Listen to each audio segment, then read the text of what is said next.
رسول اللہ صلی اللہ علیہ وسلم نے فرمایا من شہد ان لا الہ الا اللہ وان محمدا عبدہ ورسولہ وان عیسی عبد اللہ ورسولہ وكلمته ألقاها إلى مريم وروح منه والجنة حق والنار حق أدخله الله من أي أبواب الجنة الثمانية شاء.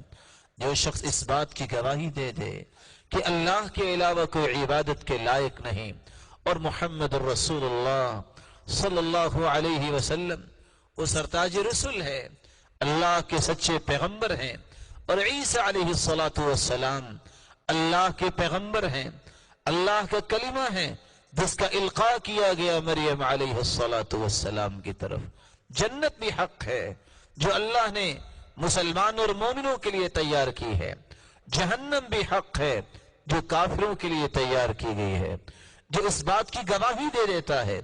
اور اس گواہی کی روشنی میں اپنے دل میں تصدیق کر دیتا ہے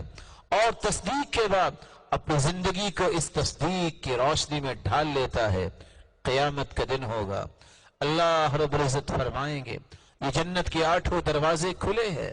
جس دروازے سے چاہتے ہو جنت میں چلے جاؤ.